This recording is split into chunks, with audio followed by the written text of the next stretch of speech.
Good morning, everyone, and welcome back to the Hobbydude 007 channel and Model Cars and Coffee with Hobbydude. Today I want to share with you a build that's not really a super old build, but it's one of those that when it was finished, it wasn't really finished.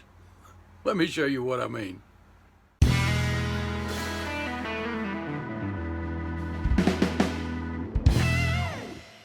Bring your model to life with MCV products. Visit them on the World Wide Web at mcvproducts.com.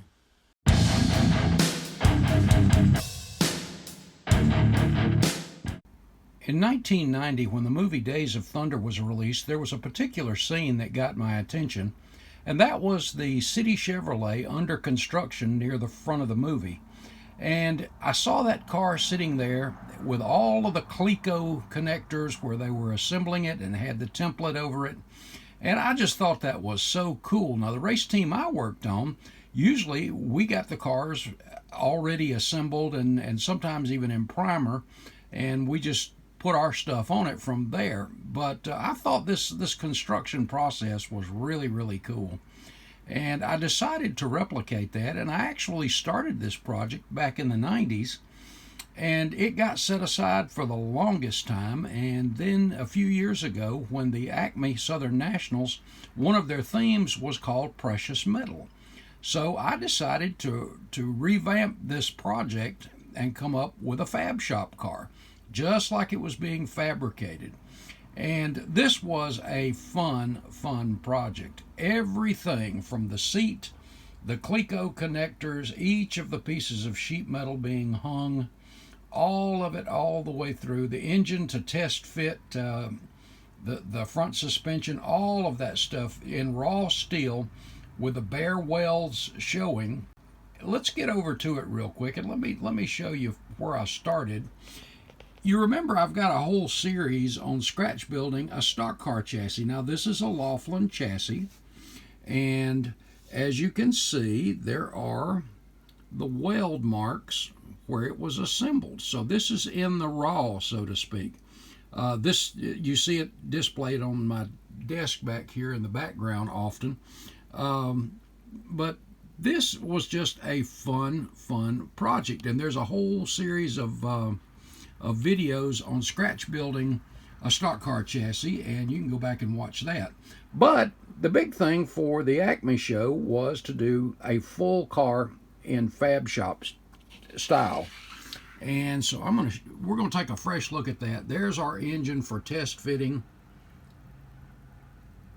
and I had a floor jack, and this is a Petty Enterprise car, of course, and a couple of pieces of the raw sheet metal, all of the drill marks for the rear spoiler. Oh, I got some dust on it. It's been sitting for a while, guys. So front end, all of the photo etch there is from Model Car Garage.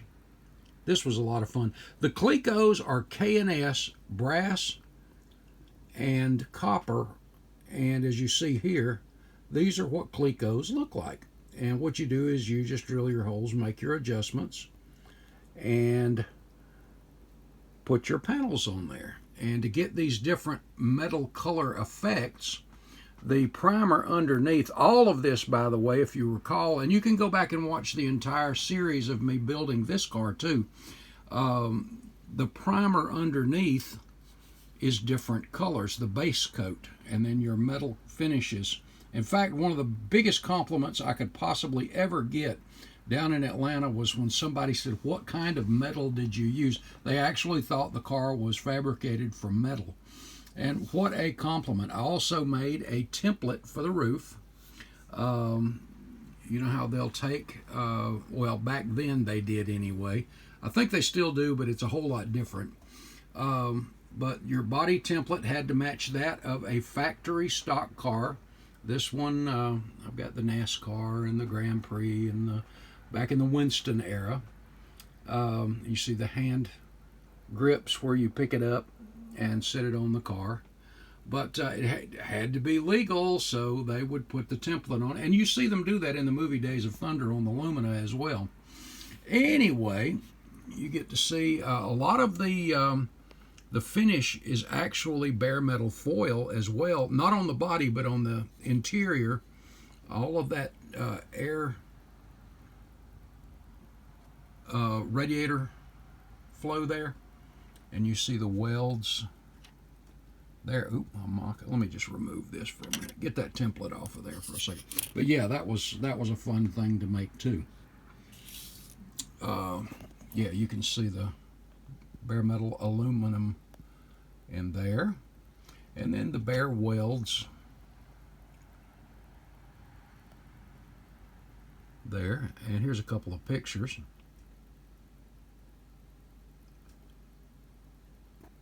And you see the location of the Clecos where the panels connect. The body panels connect. Those were still adjustable with those on there, so they could kind of move those around a little bit before they tack welded everything down. And the aluminum seat, as you see here, that was all scratch built. That was actually from aluminum. Here's a look at it in the car. This was just such a unique build, even for me. This was just a lot of fun. The fuel cell top cage. And in the trunk area, the braces where the fuel cell drops in. You see all of the drilled out holes where the body panels that connect the chassis to the body are in there, and those run all the way around the top. Well, you'll see them here. The oil tank housing. You see where all the pop rivets go in for the rear window and the windshield up there. And of course the roof flaps aren't installed yet. Getting out of my light here. But I really liked the fact that the different body panels had that little bit of just a slight difference in the metal finish look. I thought that was really kind of cool too. And scratch built once again the rack for the parts, as well as the shop cart that the car itself sits on. You see the wheels down there below it, and usually those wheels are a lot bigger than that on the real carts, but hey, this was mine. This was my build, so I did it my way. And if you remember, I did one for our stock car chassis there too. Just a little shop cart there. But just like all the welds that you see throughout here, those are scattered all over the car as well. So in the raw, so this is kind of a model of a car under construction that's, well, like I said, not finished. But I thought all the Cleco connectors, normally you would put one section on at a time and tack it down, but you know, in that movie Days of Thunder, they did it like this, and I thought, you know what, this is just cool. So we'll do it like that. And I know there's over 140 Clecos connected to this thing. But I quit counting, to be honest with you. I think it, and you know what, it might have been 120 something, I think. But there's a lot. But and I tried to research this where they would be in the exact locations, like this panel right here from, let me grab my pointer, that goes from the roof line right here and tacks on to the quarter. I tried to make sure I had all of those accurately placed where they would be connecting. But this was a really fun build. It is now retired, but that's okay. I'm really enjoying this. In fact, this is probably one I'm going to give to the Petty Museum, since this is a Petty Pontiac, and of course I did everything, the shop stuff, in Petty blue anyway.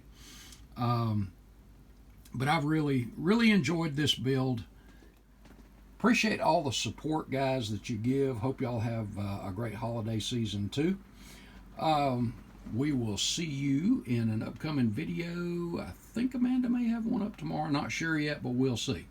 All right, guys. Take care. God bless. Later.